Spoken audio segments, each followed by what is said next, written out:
So welcome to the club. I know you was trying to hold on to that last vestige of youth for a while now. Yeah, I'm trying to get into You just got to embrace it. exactly, baby.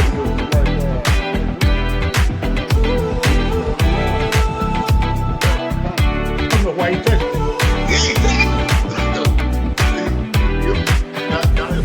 Which is what he should have just done this morning.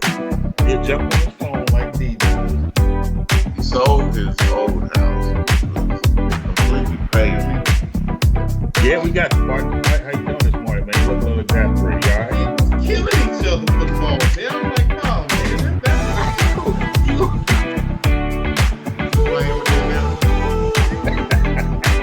So what? I'm just fixing my camera, man. I got to look good. You got kind of lukewarm on me about. Because we got to have the four things to kind of do that. Yeah, that's perfect. All right, so are we ready to get started on this one? Yep. All right, so these are the ones that I really love, right? Because it keeps me going the whole week. I know I was texting you guys, just said, "Oh, I thought of another one. Oh, I thought of another one."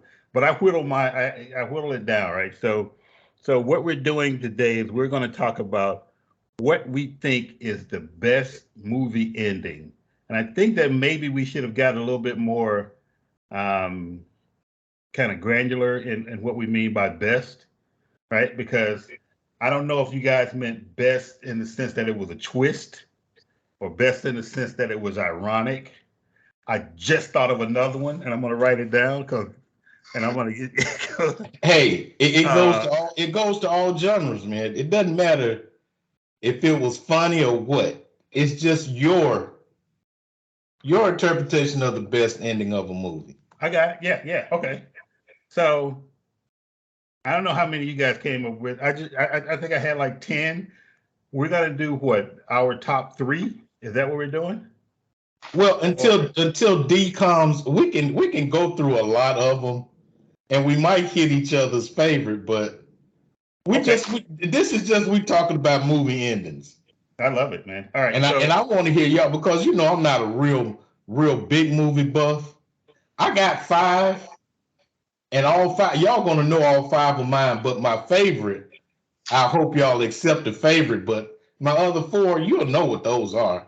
Okay. I'm not a big movie guy, but I tell you what, Mark. Why don't you go just pick one of yours at random? If you want to go with the favorite one first, that's fine. If you want to get something else that'll be considered like an honorable mention for yours, that's fine. But give us your first one.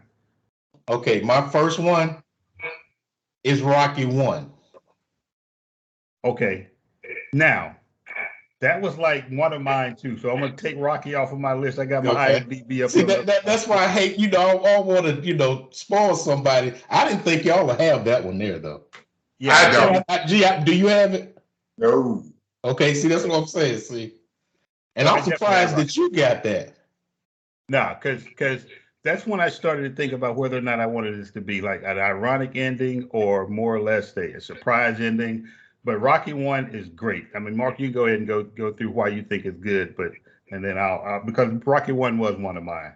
Okay, and the irony of Rocky 1 at the end, it's Apollo saying no rematch. And I guess the producers and all of that found out how popular Rocky 1 was. And then my next one ending is Rocky 2.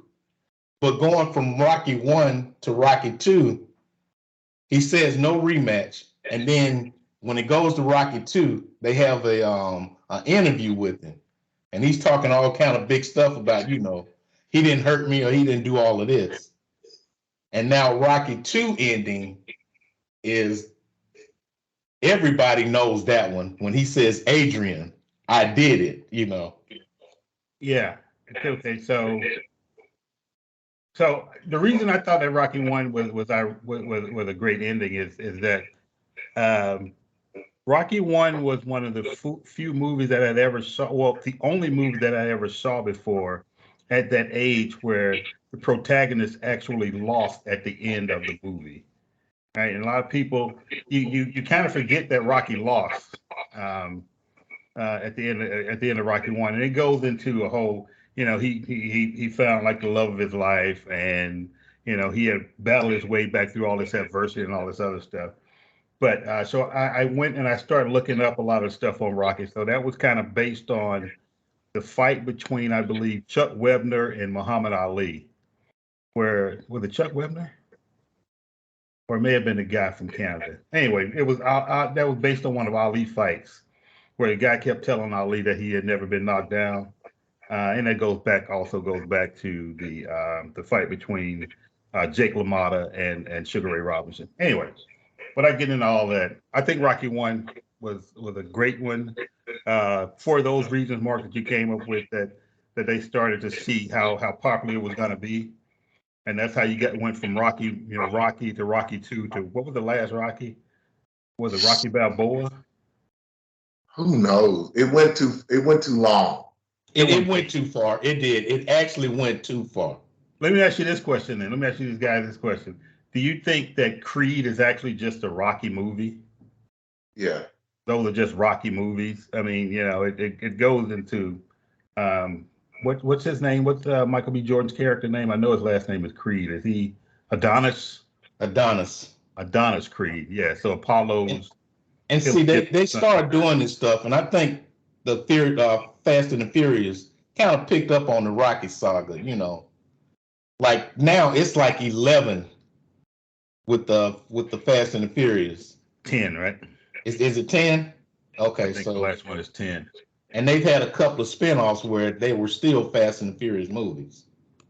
Yeah. I mean, so I think it was the Fast and Furious 2, I believe, Tokyo Drift, where they really don't consider that one an actual Fast and Furious, because one, I don't think they had any of the main characters in there besides that one Asian dude, and what's the rapper's name? Ludacris. No, Bow Wow. Bow Wow. Oh. Bow Wow was in Fast and Furious 2 in Tokyo, which whatever. I can say that I've never actually watched a complete Fast and Furious movie because I just can't sit down and watch a 2.5 hour car chase. It's just not something that I can do. But people, it made $1 bazillion, so somebody out there likes it. All right, so Rocky One, perfect, Mark. I've already said 2 of mine. So yeah, G, it's on you now. No. I'm gonna go to G for his first one. Doesn't have to be your favorite. Just if you want to say your favorite now, that's fine. But just one of them you got out there. Go ahead. Okay, I'm gonna start with the suspense thrillers. Okay. And I'm gonna start with what everybody believes is kind of like the major movie from that period. And then I'm gonna go forward, and then I'm gonna come back. So, first, 1995, The Usual Suspects. Okay. I distinctly remember that watching this movie for the very first time, wondering how this was going to end. And getting so caught up in the characters that when I was finally hit with the surprise ending, it completely blindsided me.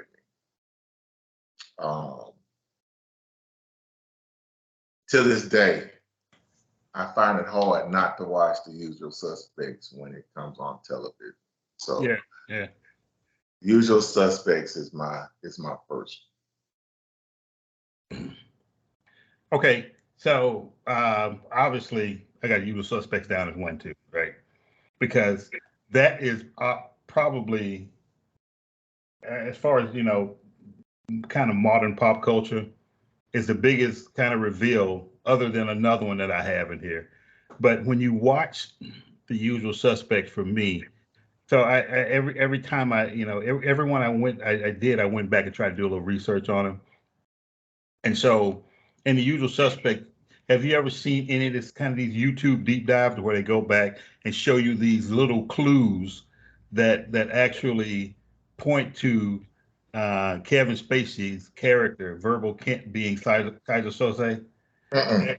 There are all these little hints, and I'm going to tell you, if you go back and watch them, you're going to say to yourself, I, right there, I got it. Right? If you watch when Verbal Kent is sitting down in there right before he starts to get interrogated, right? It's like 2 seconds, but you can see he'll sit down and he starts looking at all the posters, and then they'll show Yep. Young raises, and you'll see. I mean, Yeah. and it's just all this other stuff, right? The watch. When he sets the boat on fire. Yeah. Yeah. So Usual Suspects is I can watch that. Yeah, I can every time if I'm like walking into a room, I turn the TV on, I really want to watch something else, and the Usual Suspect is on, regardless of where it is in the in the Yep. movie, you're just gonna sit down and watch it. Yeah. Okay, so you said you're gonna go back now. Go ahead. Well, no. Well, so that was the first one. All right. A month later, in 1995, Okay. 7 came out. Ooh. Yeah. Morgan Freeman, Brad Pitt, Kevin Spacey again, Gwyneth Paltrow, R. Lee Ermey, who I think is one of the greatest Americans to ever live, and Richard Roundtree. Another movie that I'm pretty sure that there's some deep dive in YouTube videos about 7 that you could just go back and really just nitpick it to death.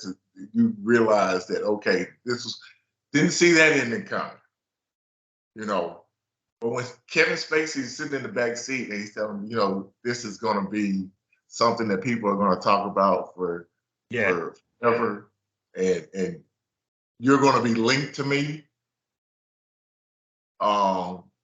Yeah. 7 was another ending that and probably Brad Pitt is one of my favorite actors. Two of my top 3 movies, he plays completely different characters.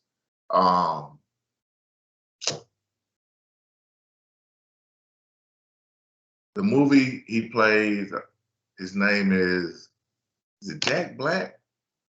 Yeah, meet Joe Black or something like that. Meet Joe Black. Yeah. Meet Joe Black and 7. Two of my favorite Brad Pitt movies. So yeah. A River Runs Through It is probably my third favorite. Yeah. So that's interesting.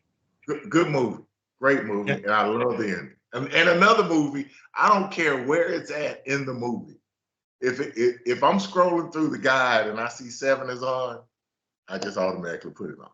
Yeah. Okay. So again, and I'll send you guys my list. Obviously, 7 was on my list too, right? And so 7 was so interesting because you had that Brad Pitt when he was kind of up and coming, and then Morgan Freeman when he was at like the peak of his powers, right? He just anytime you see a Morgan Freeman movie, you just go just in case it's good, right? And so the one part of that movie, and I don't want to go and nitpick this thing to death because we gotta keep moving, but the one part of that movie that was so just showed that the real grittiness of it. You remember when I guess they were calling him John Doe. Yeah. When he walks into the precinct and he's trying to get somebody to show him some attention, nobody. He goes, detective, and then they just detective.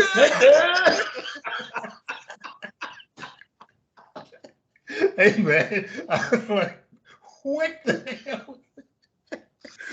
Doctor. Yeah. So yeah, seven is fantastic, man. It was. I love seven. It was one of those, especially how they tied it all into the seven deadly sins. Another good part of it was when I guess it was the guy who he was starving him to death, and he Yeah. was like a skeleton on there, and he moved.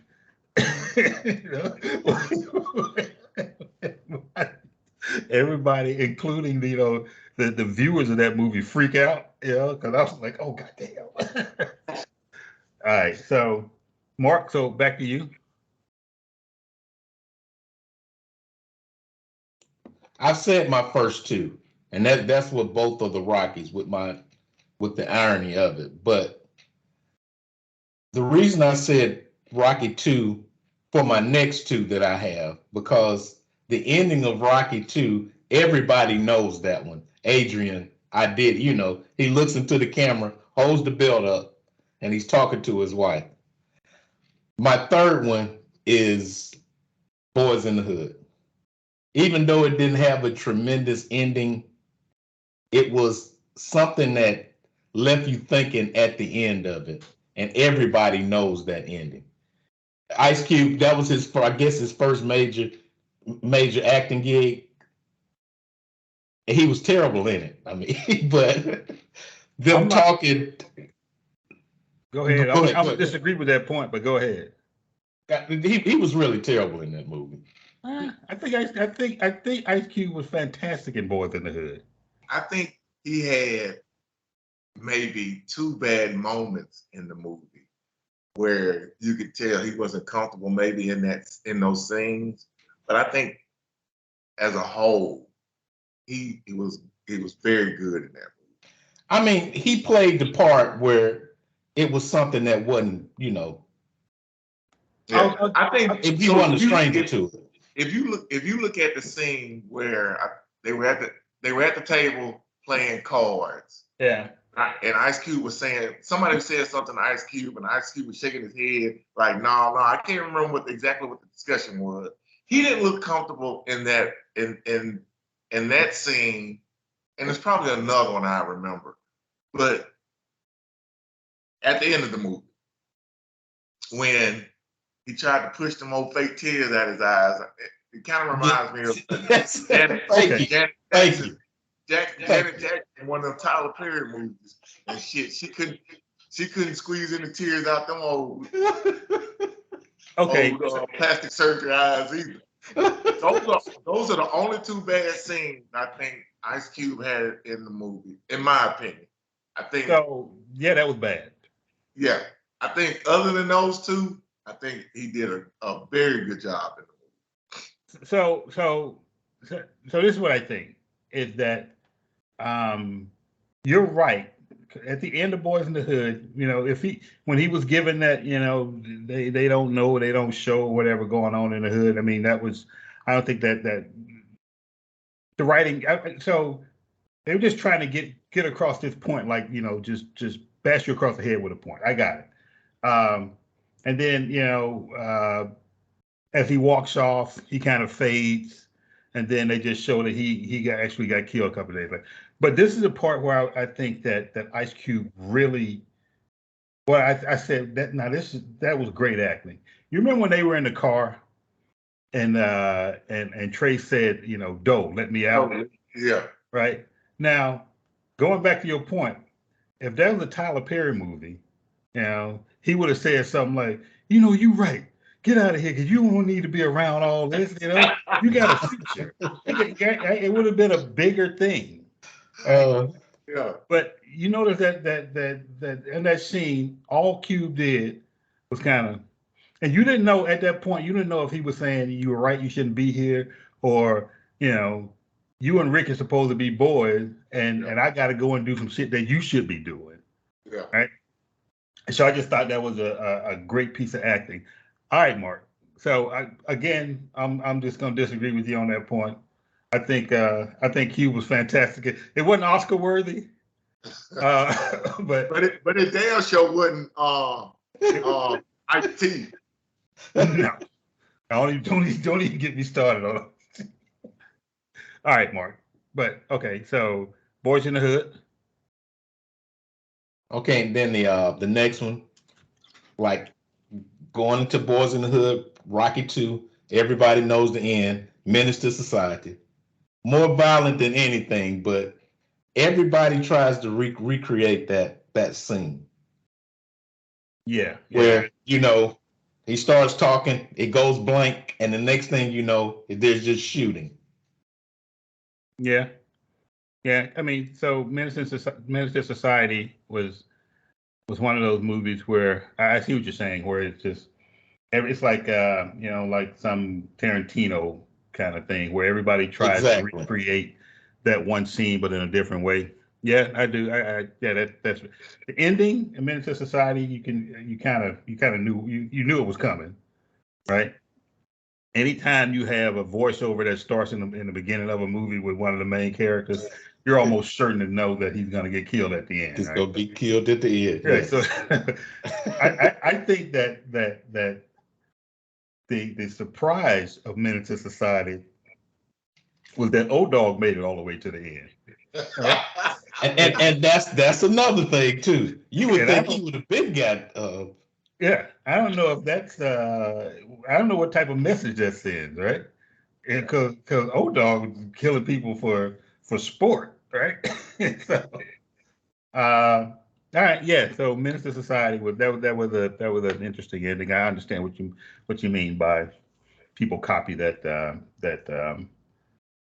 scene a lot, especially in these movies movies about the street where it goes black, and then when it comes back out, it's just loud and gunshots are falling everywhere.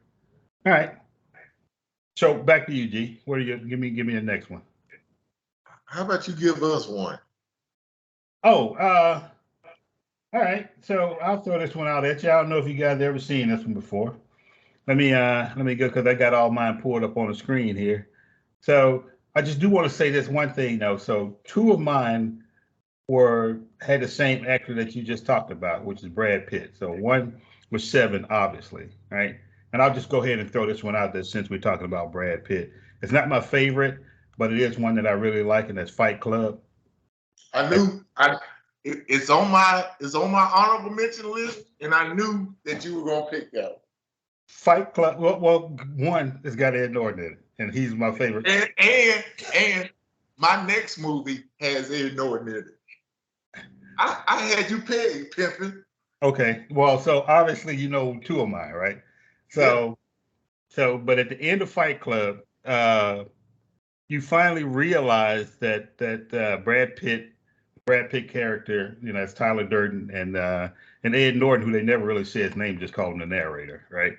Are actually the same person, and so that's one of those reveals that really kind of shocks you, and then with most of these kind of surprise endings, immediately you go back and try to rewatch it, right? To see if you missed something, to see if you can pick up on some of the subtle clues that were in the movie that pointed towards that surprise ending. And if you go on YouTube and type in like Fight Club clues, you'll find all these deep dives into it.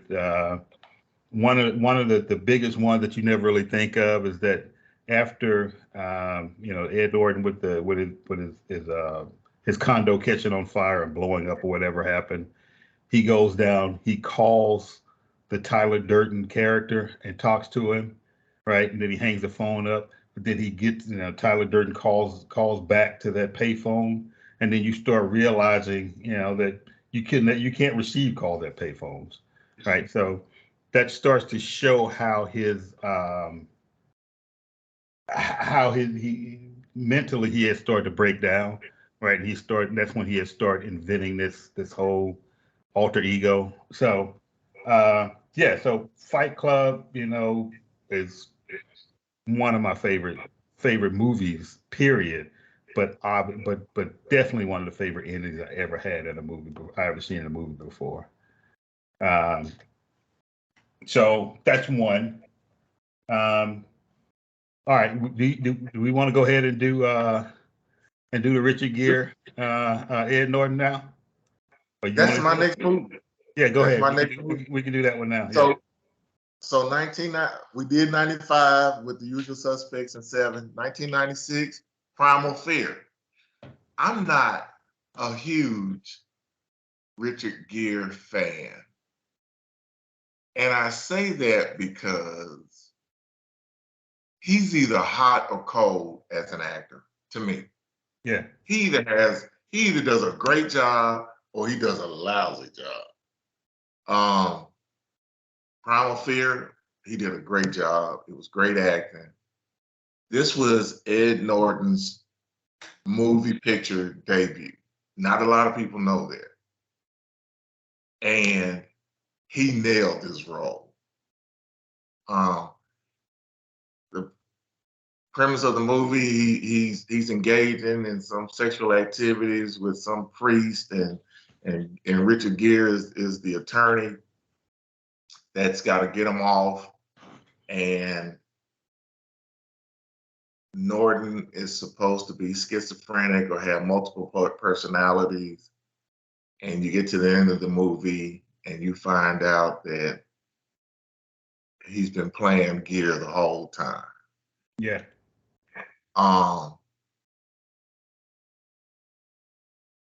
And the way the scene is shot when he finds out and the conversation they have afterwards is enthralling. I remember the first time watching it, sitting there with my mouth open, like, you got to be shitting me. Yeah. This whole time he's been putting on like this, and this is the way he breaks it to him, and he has absolutely no sympathy for Richard Gere when he breaks it to him. None. It's an amazing scene. That was maybe, like the 3 or 4 best minutes I ever seen in a movie. At that point, because when the Ed Norton character, so Richard Gere had figured out, the Richard Gere character had kind of realized that something that he had said was incorrect, right? And then Ed Norton kind of starts breaking down and going, when he goes, oh, I couldn't hold it together. And then when he said, "Come on, man," it was like we were dancing. It was like we were dancing. I was like, boy, that was, yeah. And you're right, man. The kind of the way he just dismissed, Richard Gere's character that had did all this stuff to get him all, because he knew he believed him. Not. Yeah. It wasn't that he believed him; it was that he believed in him. Yeah. Right. He had put something in. He had put himself into the innocence of that character, and yeah, that was amazing. Another funny part of that movie, or a funny part of that movie was because Andre Braugher played an investigator in there. Yep. And you remember when he was when he was getting the meaning of alleged mixed up. or allegedly. Another guy, somebody else I think that doesn't get enough props, because I got his name written down and I want to talk about him. He's a wonderful actor too. I think Andre Braugher. Andre Braugher, yeah, he is. We had talked about him before because his whole, for me, it's more television, right? Yeah. Small screen stuff. He did obviously Homicide: Life on the Street was just amazing. And that's where I kind of got introduced to Andre Braugher. He's done some more other stuff, not really. He was in a series about doctors.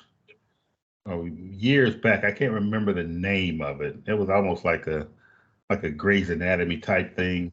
Uh, I just remember one of the scenes where he was talking to the doctors. I guess he was doing like an introduction brief to him. And he was saying, they call this thing practice, a doctor, but never say that out loud because it scares the patients. Uh, that's that's pretty good. That's a pretty good scene. That's pretty good dialogue there. Yeah, but yeah. So Primal Fear. Yeah, you're right. I got it on my list because I'm a big Ed Norton fan. That was perfect. Yeah. Okay, what was the other Ed Norton one you had? oh, Oh, that was just those two, Fight Club and Primal Fear. Yeah. yeah, All yeah. right. I think those are all the two. Yeah, I think so. Yeah. All right. All right. So I'm gonna give one here. I don't know if you guys ever saw this, right? So this was a 1987 movie. It starred Kevin Costner and Gene Hackman. It was called No Way Out. If you hadn't seen it, you got to check it out, right? So Kevin Costner plays this Navy officer who gets stationed at the Pentagon. Oh yeah. I've seen that. Yeah, He yeah. starts having an affair with this woman who is actually having an affair with Gene Hackman's character, Yeah, David Rice, who is yeah. he plays the Secretary of the Secretary of Defense, right? Mhm. Hackman kills the woman, and it seems like they're going to try to pin it on the Kevin Costner's character, whose name's Tom Farrell. Mhm. Somehow, and I'm trying to remember the whole plot. But what they start doing was the Department of Defense started doing was saying that the reason that woman was killed because she actually was having an affair with the Secretary of Defense, but they're saying that it was a Russian mole inside of the Defense Department, right? And so you're going through all this stuff. So you think that all this time Kevin Costner is actually trying to um, escape being this thing being pinned on him because he didn't really kill her. But at the end, you realize that he is actually a Russian spy, Yeah. right? And that they had kind of just stumbled upon this story, thinking that it would take some of the heat off the Secretary of Defense. I'm sure you hadn't seen this one, Mark. It was 1987, so it was a long time ago. But if you ever get a chance to watch No Way Out, check it out because it is. I mean, that's Kevin Costner was fantastic in this, and then you got Gene Hackman, who, you know. Yeah. So that was one of my up in the top of my list with No Way Out. Hi, Mark. Well, I've already done four. Y'all owe me one more. Both of y'all owe me one Okay, more. I'll give you one more. Let's go to 1997.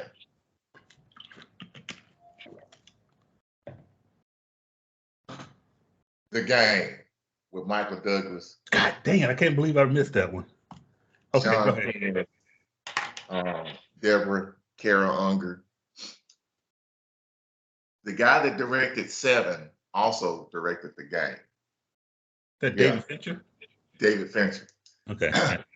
And The Game was actually supposed to be made before Seven, but when he got Brad Pitt to commit to Seven, he put The Game on the shelf to work with Brad Pitt, and then came back and did The Game. Really? Yes. Wasn't Sean Penn hot at that time too, though? Oh yeah. He was. I mean, even Michael Douglas in '97 was still hot. Was Yeah. scorching hot. Yeah. So, Mark, have you ever seen The Game? You on mute, Mark. I've heard it. I've just never seen it before. Okay, so the premise of The Game is Michael Douglas is this big time banker. Sean Penn is his younger brother. And it's his birthday, and his brother is going to give him this gift. And the gift is The Game. You go to this company, CRS, which is, I think, consumer, man, it'll come to me in a second. Anyway, but CRS is prominent throughout the movie. Everything, well, not everything. There'll be several other instances where you see CRS, California Realty Services, computer or cable repair services. CRS is prominently displayed throughout the movie. But Michael Douglas gets so involved into the game that he can't distinguish the game from reality. And at some point, he's a multi-millionaire. He believes they've drained his bank accounts. You know, he's been involved in crime that the police are looking for him. At a point in the movie, they drug him. He wakes up in Mexico. Yeah. This old ratty suit on, you know, and he has no idea how he's going to get back into California. It's amazing. And so at the end of the movie, they're on the top of a building and they're trying to convince him that it's still the game. But he's so caught up that he thinks it's real. And he has a gun and he's pointing at two of the employees. And the female, Deborah, is trying to tell him, it's your brother behind that door. We're wishing you a happy birthday. As soon as the doors fly open, he shoots, hits his brother in the chest. He's holding a bottle of champagne, and he thinks he's killed his brother. So now they're all over there crying over his brother. He walks to the ledge of the building and jumps, thinking he's committing suicide. Falls through the glass window and falls into one of those big air balloon things that stuntmen use when they're jumping off buildings. And it actually ends up being a game. You get so caught up in the characters and the plot and whether it's a game or not that you completely forget all this stuff. And then when he kills his brother, because I think his brother was his only living relative. Their mother and father had passed away. Yeah, it was just him and his brother. Yeah. Yeah, and I think he had left them a whole lot of money and stuff because that's how I think Sean was living off of his trust fund or whatever.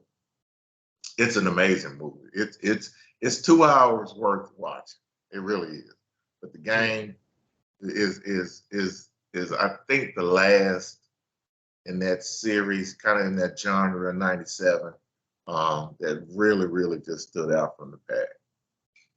Yeah, a lot of things about the game is for the viewer, you don't know because it's one of those things where you kind of think it's a game at some point, but you don't know, and then it's always that is this really? It's almost like is this really happening, right? Is it what's kind of within the when you got to kind of suspend disbelief. Is it happening or is it not happening? So yeah, I saw the game years and years ago. I thought it was great, and again, I didn't know that about David Fincher, right? Because it just kind of I mean I guess because Brad Pitt was going to be, I guess everybody saw that he was going to be just an amazing talent. It's something that you just had to do, but you got Sean Penn and Michael Douglas just kind of standing by cooling their heels, waiting on you to do something else. That's what they call a bold move. Yeah. Okay. All right. The game. I got it. All right. That's a great one.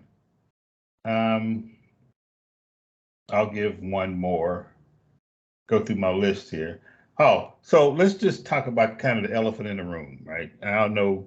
D probably has it, or one of you guys probably have it, but the all-time great, endings, suspense kind of reveals is The Sixth Sense, right?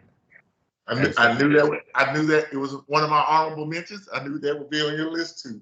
Yeah, because I mean, but that was easy because everybody, I saw this one interview with M. Night, was it Shyamalan, Yeah, how he was talking about, you couldn't in the age in the age of social media and then this constant connection with everybody with these huge friend group, Facebook and Twitter and all this other stuff, that you couldn't really do a movie like that now, right? Because as soon as the first crowd who watched that movie walk outside, they're going to start, tweeting and going on Facebook and texting people saying, this is what happened, right?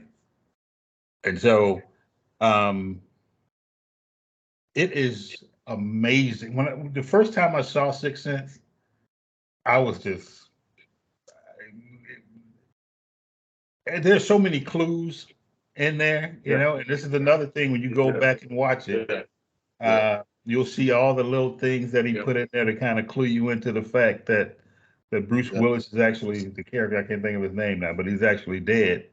And the biggest one, he said, he kind of told you, was that, when Haley Joel Osment character said, "I see dead people," he goes on, but a part of that is he said, and most of them don't realize, most of them don't know they're dead. they don't know they're dead. Right. And so, when you start thinking about it, you go, "No, you just told me." But, but yeah, man. M. Night Shyamalan, and I could do a list with M. Night Shyamalan and Quentin Tarantino. You could do a list with their movies strictly. Yeah. You think about, the endings of their movies. I go back to Kill Bill, The Hateful Eight, Pulp Fiction. Yeah, Pulp Fiction, Signs, Sixth Sense. The other one that I wrote down was another M. Night Shyamalan, and that was the Village. I don't know if you ever saw The Village. I saw The Village. Yeah. So the end of The Village is where you think that these people living in this far off like medieval time. Yeah. They're just in some national park, down the street. And then when you see the other side of the wall and vehicles driving by, you realize, shit, that's today. Yeah. And another one. You remember the ending of The Fog? Yeah. That one was when when you see those army tanks rolling down the street. And he kept out everybody in the vehicle with him. Yeah. You're going, "Whoa, that wasn't a good move, bro." So yeah, you could do a list with just those two guys alone, really. Yeah. All right, Mark. All right, now this is okay, so we've done 4, and I had 5, so this is my favorite one. Number 1. Here we go. Number 1. Oh Lord, here we go. Smoking Aces.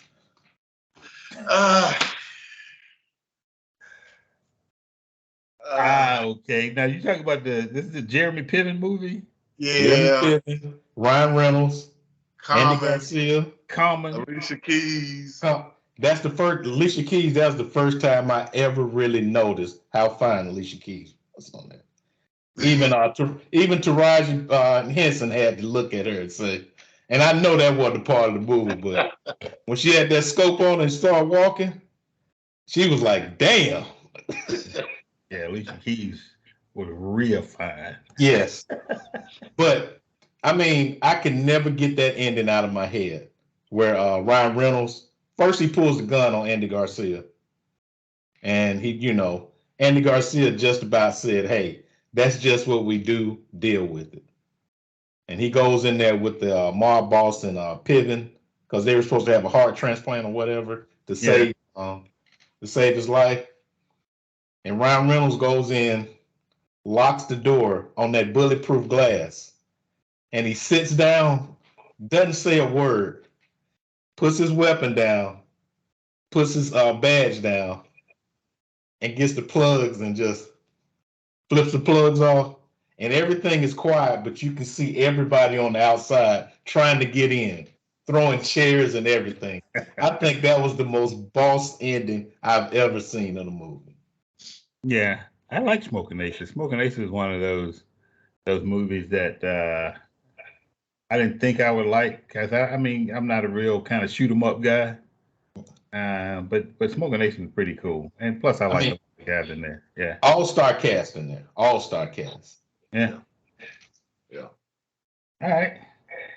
So number one was Smoking Aces for you. I knew you were Yes. gonna come up with something out there, Mark. I didn't know it was gonna be that far out there, but I knew it would be out there. All right, you go ahead and give me one more of yours, because I got like four more. All right.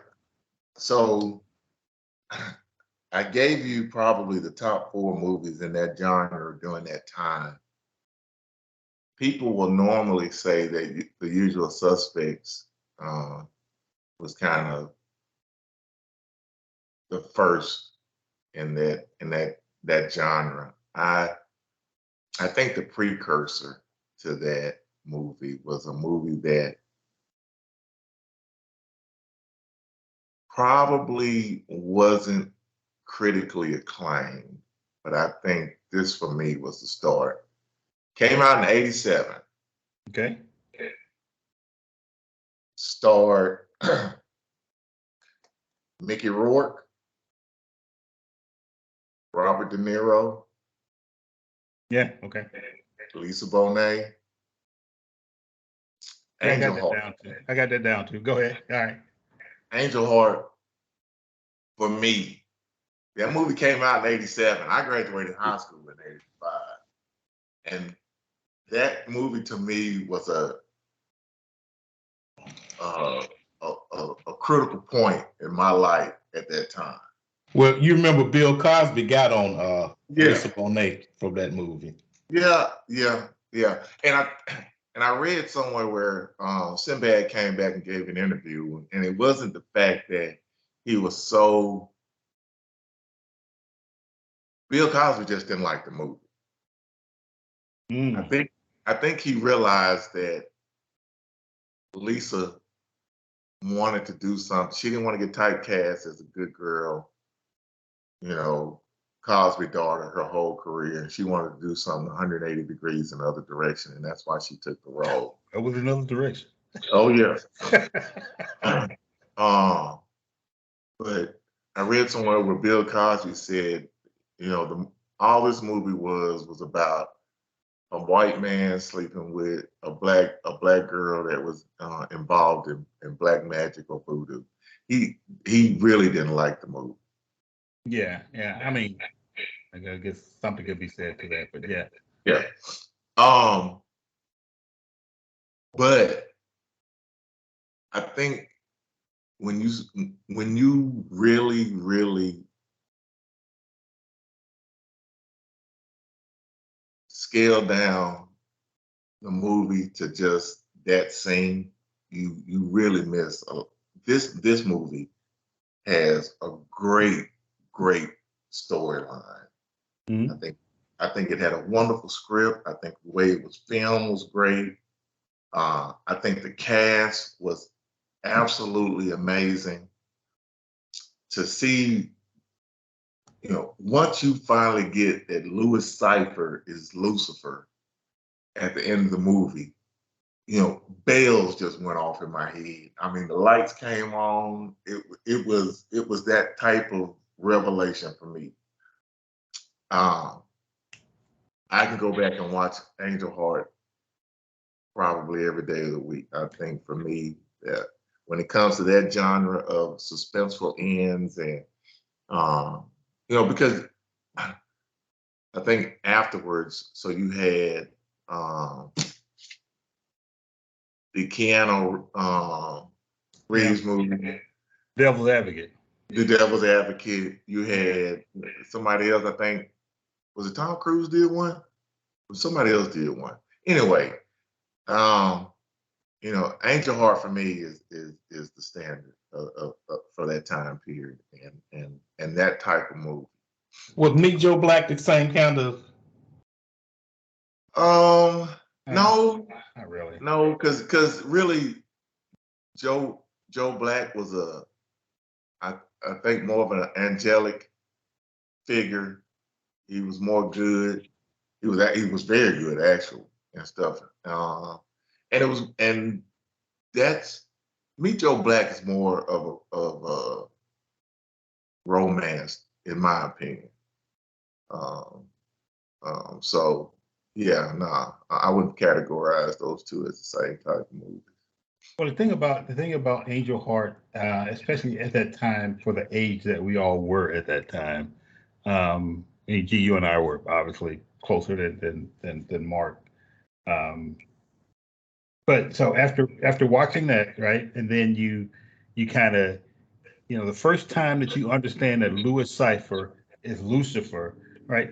You can never run something like that by us again, right? Exactly. Like in The Devil's Advocate, right? Yeah. Now you just knew Al Pacino was the devil, right? Yeah.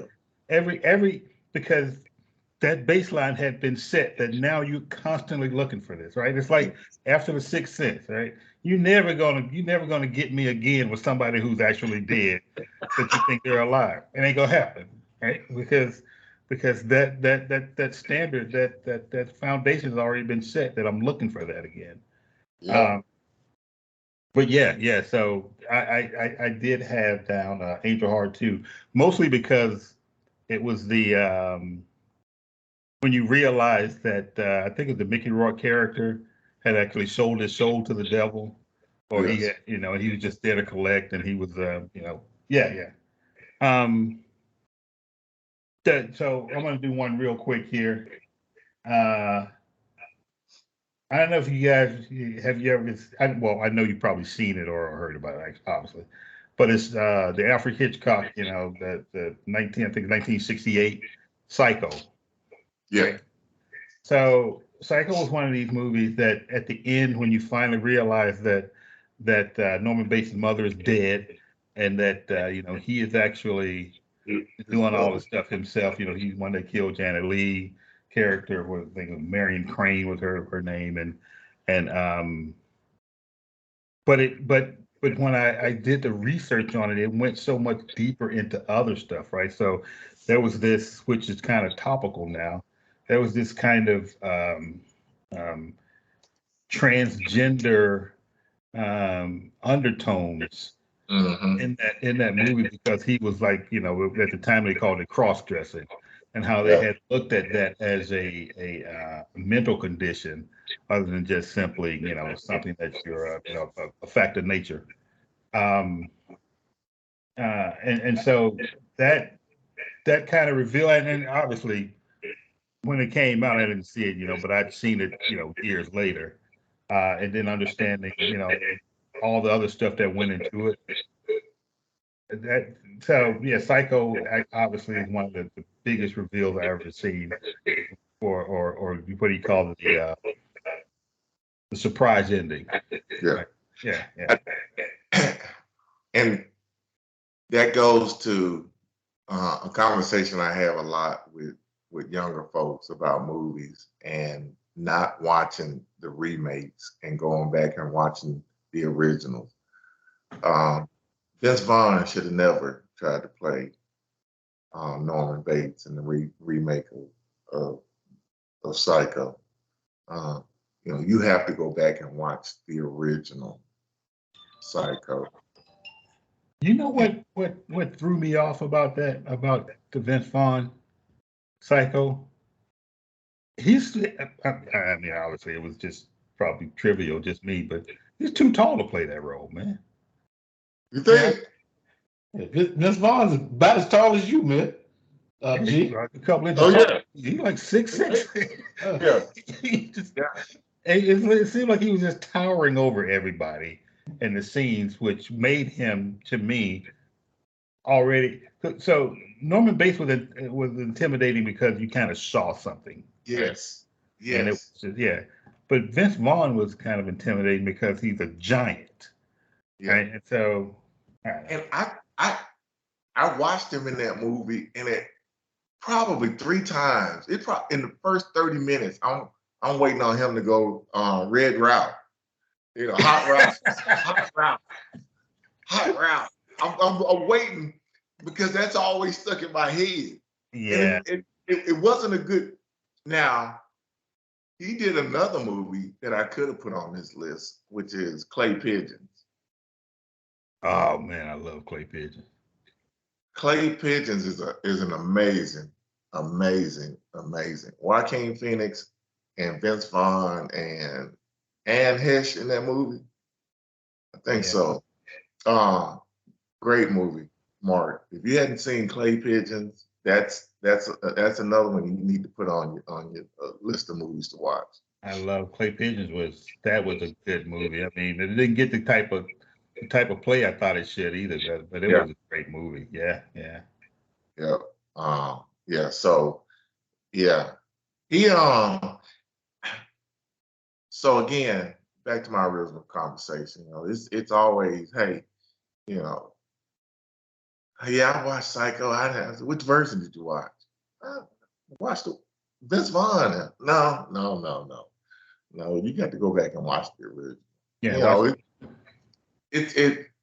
We were having this discussion during Black History Month about A Raisin in the Sun. Diddy's a horrible actor. You watched the wrong version. You got to go get Sydney and Ruby. You got to watch that version of A Raisin in the Sun. Not with Diddy. Sanaa Lathan, both wonderful actors. Did Diddy produce that one? I think he did. He had to for somebody to put his ass in that movie. It's terrible. Terrible. You know, horrible. You know, so go back and watch the original. So this is what I'm gonna do. I'm gonna jump in here because I didn't, this is great because what you did right there. I mean, if we had planned this, that'd be the best segue ever, right? Because when you talk about going back and watching the original, my kind of all-time favorite ending that was surprising, ironic, the whole deal was about a film that was made in 1968, but was redone by one of Mark's favorite actors, right? So in 1968, Charlton Heston and Roddy McDowall starred in Planet of the Apes. Made my honorable mention. That movie was remade by Marky Mark and the Fun Bucks. Oh no, I mean just Mark Wahlberg. So horrible. But if you go back and watch the original Planet of the Apes, it is. I mean, and so obviously there's a lot of social significance in it, and a lot of social undertones and things of that nature. But if we're just talking about the ending, right? When Charlton Heston finds the Statue of Liberty on a beach, and he realizes that he thinks that he's on some far off planet, but he's actually on Earth. And then he starts saying that you blew it, you did it to yourself, or whatever he said at the end of that movie, realizing that humanity had just kind of shit the bed and apes had taken over. That right there was one of the for me, all-time favorite kind of mouth, hanging open at the end of a movie with Planet of the Apes. I mean, I just love the ending of that movie. Love it. And it's on constant rotation right now. They're doing Planet of the Apes, Back to the Planet of the Apes, Beneath the Planet of the Apes. They're doing all of them on constant rotation, I think on Stars. And it's been great to watch again, man. It made my honorable mention list. Great ending to a movie. Great ending. Yeah. I think Beneath the Planet of the Apes was the worst movie in the series. It was horrible all the way around. But Planet of the Apes. That one called Battle of the Planet, Battle for, Battle of. I think the Battle for is the Planet of the Apes or something. Yeah. I mean, like 10 of them after. Yeah, I think that goes back to Mark's comment before when we talked about Rocky and like Fast and the Furious, these kind of franchise movie series. I mean, once they saw that this thing was profitable, people go back and watch it, then they just start cranking them out, right? You know, everything, you know, Planet of the Apes, you know, whatever. Friday And the 13th, Star Wars. Alien. well, so Alien. So I was listening to another podcast about Alien, right? So it was Alien, Aliens, Yeah. right? And then it was the other one. I think it was Alien with three, with Charles S. Dutton was in it. Yeah. But I That's think it was only the three, right? Aliens Resurrection. Um, Prometheus was a prequel, right? cool. Yep. I thought it was only three, so I must be I wrong. thought it was. I thought it was 4. Alien Covenant. So you Yeah. had Alien, Aliens, then Alien Resurrection, and then Alien Covenant. So Alien Resurrection, that's the one with Charles. That was the third one. That's the third one. Oh, okay. Yeah. Um, Oh wait. Or was it the? Hold on. No.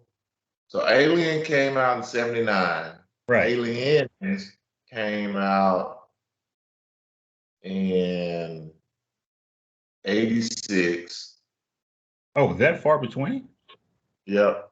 And then Alien 3 came out in '92 with Charles S. Dutton. Yeah. And then Alien Resurrection came out in '97. That's the one with Winona Ryder when she was essentially a clone. And then you had Alien Covenant, which was the one with Michael Fassbender, where they go back to the planet. You remember that one at the beginning of the movie? That's the one where kind of like Alien Covenant is kind of like the sequel to um,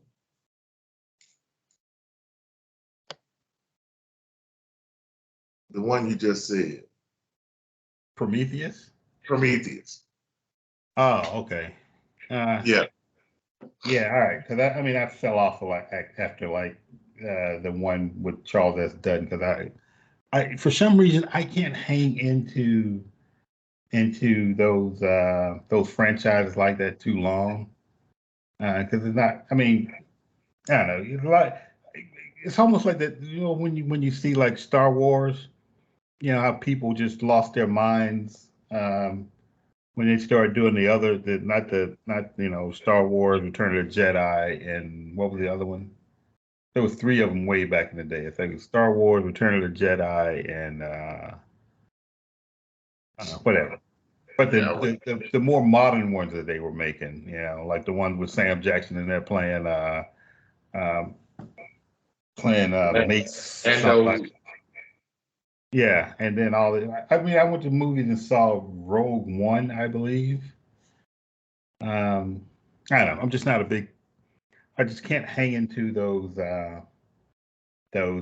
franchises for that long, and that's why it just amazed me that people can still watch Fast and the Furious. Right? yeah. I mean, I know one. If it's a 2 hour movie, an hour and 58 minutes of it's gonna be a car chase. I don't know what they're doing for the rest of that movie, right? But it is a car chase. Uh, All right, Mark, give me your top one. I gave you my top one. I'm waiting for Oh, y'all to before I that's right. slide That out was of here. I forgot Mark's top one was Smoking Aces. okay. Look. All right. I'll go into my honorable mention list. Here's one that I absolutely love. The whole movie, actually, is a great movie. Brad Pitt. I guess I got some crush on Brad, but this is amazing. Uh, Once Upon a Time in Hollywood. Okay, so Yeah, so yeah, perfect. so I'm gonna push back a little bit. Go ahead. didn't you kind of already know what the ending was going to be? Well, see, okay, the three of us may have, that's our time period. Yes, but the scene in where the hippies show up to the house and Leo gets the damn flamethrower out the shit, out of the pool. Yeah, I mean, so I get you. And the violence that Brad Pitt's character inflicts upon them, that is absolutely great. The whole movie has subtle overtones or undertones of the violence that this movie could have had, but it comes to a crescendo when the hippies show up at the house. Well, I got you. It kind of goes back to one of these, something that my big brother always said about Titanic. He said, I don't know how a movie that made that much money when you know what the ending's going to be. I don't know. He was like, I don't know what they're waiting around for, right? The ship is going to sink. Oh. And that's just going to happen. If it didn't, that would have been the biggest surprise reveal ever. All right, so Once Upon a Time in Hollywood. I love the movie, though. I love the movie. I thought the movie was fantastic, man. I mean, I didn't particularly like the way they treated Bruce Lee in it, but yeah, I love the movie, man. Oh, I love that part even more. Really? Yeah. All right, let me give you another. Okay. Let's see. Neither of you have probably. No, I'll talk about that one later. Inglourious Basterds. Inglourious Basterds. Yeah. All right.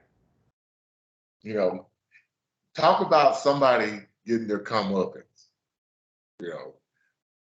All the shit that he had done throughout that movie. For him to think the arrogance that he had. For him to think that he was going to come through this unscathed. That, and it was just a good movie. I love the cast. I loved all the action in the movie. So we're talking about, you're talking about Hans Landau, right? Yes. Yeah. So we're talking about movie endings, right? And that was a great ending to that movie when they shaved when they carved a swastika into his head.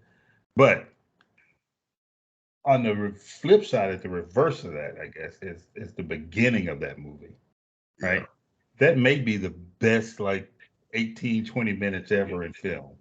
Yes. I mean, it was so suspenseful. Yes. And then when you start looking at these people who do deep dives into this stuff and listen to Tarantino tell these stories, right? So at one point, he says that he's going to switch from French to English, right? And that was, Tarantino starts talking about, well, the reason he did that is because the people underneath the floor wouldn't understand what he was saying, right? I mean, and the last thing I'm saying, because I love Inglourious Basterds, I can go back and watch that right now. You remember the bar scene?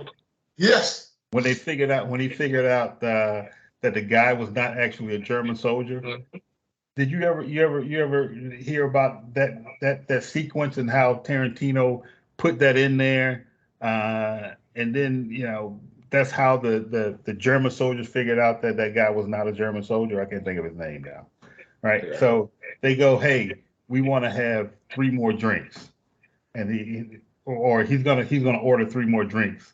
And the way he counted like this. But when you're in Germany, it's like this. Your thumb is number 1. It's 1, 2, and 3. Yeah, it's 1, 2, 3. Yeah. He did American 1, 2, 3. Yeah. But I was like, man, and then in that same scene, you can see the lady that's with him kind of cut her eye, and because she know, it's about to go down, about to go down. And so we had this conversation a lot about artistic genius Yeah, and how involved you have to be with the entire process for something to come off. Those subtle nuances that you put in that's what I movie, mean. Subtle nuance. Yeah, the music. I listened to Jay-Z give an interview, and he was talking about Rakim, and I guess Jay-Z said, um, um, Rakim's favorite line for him was, constant elevation causes expansion. And to listen to him talk for 2 or 3 minutes about those 4 words, to him that was absolute genius. He could break down Rakim's songs like nobody I've ever heard. yeah. That to me is the difference between a rapper and a musician or somebody that's got that kind of genius. And so it's those things, man. I need to get into these deep dives about some of my favorite movies. You and I have had this conversation about The Hateful Eight. I tend to really like The Hateful Eight. I'm a huge Tarantino fan. At some point, I thought you were, and then you were like, "Nah, you got kind of lukewarm on me about Tarantino movies." I don't know if it was the excessive use of the N word that kind of triggered you. I thought it was an excellent movie. Started out slow, but I thought it was an excellent movie. Oh, No, it is exactly that. But go ahead. He yeah, he can get carried away from time to time. Time to time. And not all his movies are like that. Okay, Kill Bill wasn't like that, No. but they only had one black character in there. She's a female, right? That was Okay. Vivica, right? Yeah. Yeah. The movies where he went excess, like Pulp Fiction, he really not even in Pulp Fiction that hard. Jackie Brown. It's hard in Pulp Fiction. Jackie Brown. You would expect to hear that excessively in Jackie Brown. And even in Pulp Fiction, it's really black actors using it against white actors. Well, so in Pulp Fiction, it's when they took Marvin to his house when he was using it, Yeah. like like he was throwing Tic Tacs in his mouth. So that one that's when I really kind of got turned off about Tarantino movies. So I get Marcellus using it, right? Yeah. I can even get Jules using it, Jules, yes. right? But it was his use of it. But Okay. and Jackie Brown, it was more Sam Jackson. Sam Jackson and Chris Tucker. Yeah. But go ahead. Yeah. So but again, back to my point, it's those kind of genius level, I think, subtle nuances that you do. You go beyond, those little hints that you drop and the history that you incorporate into the movie or to your music that sparks some thought from somebody that's listening or watching versus this,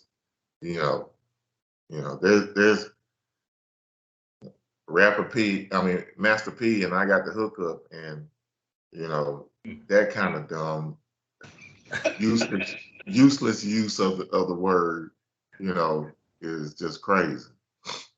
Another one of Mark's favorites. All right, bro. Okay. What else you got on your list? So this is the other one I had on my list was Shawshank Redemption. Right? And so listen, Andy Dufresne, you kind of I thought during the whole time that when they were walking back down to Andy's cell, that they were going to find him in there hanging. He's going to kill himself, right? Because he just got the worst news, and now he just wasn't going to be. But it shows that when they walked in there, they didn't find him, and then he picks that rock up and throws it through the poster up there. How Andy Dufresne hung that poster back up, going through a wall was amazing. Yeah, that guy got some skills, but yeah. So Shawshank Redemption is another one of mine. Shawshank. I think that's another good example of how how well scripted a movie could be. And in the beginning, the first 20, 25 minutes of that movie, how much character development you get also. You really get vested in Andy. Andy got set up. It was a mistake. He shouldn't be there. That he's going to be taken advantage of. Just an excellent movie from start to finish. Yeah. All right, I got one more. Go ahead. And this is the thing about movie endings, right? I really didn't understand I really didn't get into this movie like a lot of people did, right? But I thought the ending was one of those kind of cliffhanger endings that is really fantastic. And that's Inception. It's the Leonardo DiCaprio movie where you didn't know if you were in a dream or if it was real life. Oh yeah, And yeah. they had these little spinning tops that if you spin it, and it just kept spinning, beyond the point where it should have fallen, then you're in a dream. But if it falls, then you're in real life. And then at the end, when he went back and his family came and ran up to him and the kids and all that, the top was spinning and you could see it kind of wobbling. Yeah, and you just didn't know. Yeah. Yeah. So that was always. Sometimes I hate endings like that. That kind of leave you hanging. It's almost like one of those. I'm on a. Is there a sequel coming up? Is there a part 2? Which you gotta probably figure out. It's not gonna be. But yeah, so that was a good one for me. I love the ending of Inception but it was just too much. I don't know. Have you ever seen Inception? Yeah. You remember when they were in a dream, but then they went into another dream, and when they were in the van or whatever they were, I was just I don't. Is it real? Is it Memorex? It was just too much, man. Good ending. No, that was it, man. That I think that was my whole. That's your whole list? Let me see. No Way Out, Shawshank Redemption, 7 we talked about. Oh, you know what? The one thing about 7, and there was just one of those other little tidbits in there. It's when you remember when they were out in out in the desert, and then Morgan Freeman, I forgot his character name, looking to the box. Yes. He's telling him you don't want to see it. He was like, "What's in the box?" And at that one point where he just loses it, "What's in the fucking box?" He's like, John Doe has the upper hand. John Doe has the upper hand. Don't come in. Don't come in. he just lost it. What's in the fucking box? I said, boy. Fight Club, Inception, Rocky, Psycho, Planet of the Apes, Sixth Sense. The Village was another one I put down there. Yeah, I think that was my whole list though. I had stopped at one point though. Yeah, go ahead. I'm gonna give you two more. And I love this movie because this is the way you go out. This is the way you end the movie. Thelma and Louise.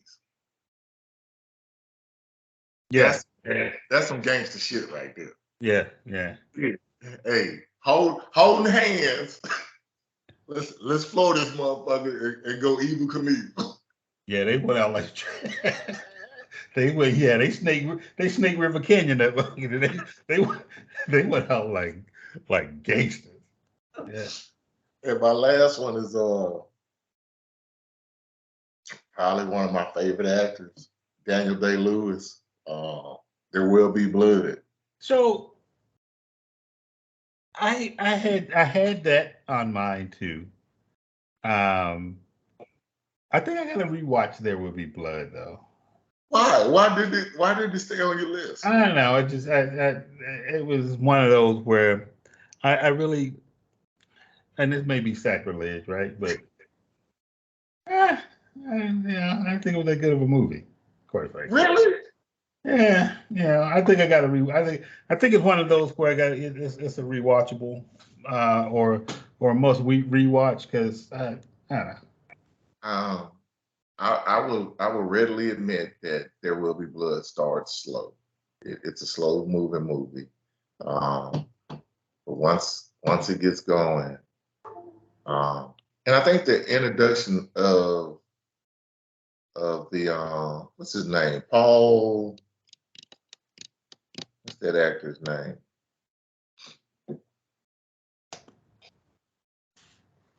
Hold on. Yeah, I mean, Paul Dano. I think the introduction of his character is when it really picks up speed and starts to take off. The end of the movie for me was wonderful because Paul got exactly what he deserved. And to get your damn brains beat in on somebody's bowling alley in their house is some beautiful shit to me.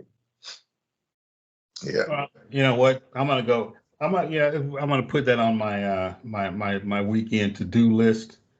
When I find a couple of hours. How long is There Will Be Blood? It's got to be like 3 hours. Hours and 38 minutes. Right. Yeah. So I'll probably watch it again. I mean, Daniel Day-Lewis obviously is phenomenal. So yeah, I'll do a rewatch of that because I mean, again, to say that's like saying I never saw Batman before, right? Yeah. There Will Be Blood was not one. What? You didn't like it? Something wrong with was that your last one? There's another movie I want you to watch. You probably hadn't watched it. It's called The Platform. Platform. Yeah, and I think it's on Netflix. Let me see. The Platform is on. Yeah, it's on Netflix. I'm not gonna tell you anything about The Platform. I'm gonna let you watch it, and then when you do watch it, just let me know that you watched it. Okay, I think I saw. I'm writing it down. So I think I saw like previews of it. This is this thing where like you get food on one part, and then the people below you get your scraps and so on and so forth. All right, don't tell me anything else. All right. I'm not saying anything else. I'm not saying anything else. Does it have a surprise ending? Kind of, sort of, yeah. Yeah. Yeah. It's a great watch. It is. You know, you and I'm sure that it's probably been deep dove 100 times. The movie came out when 2-3 years ago. Came out in 19. Yeah, so 4 years. Yeah.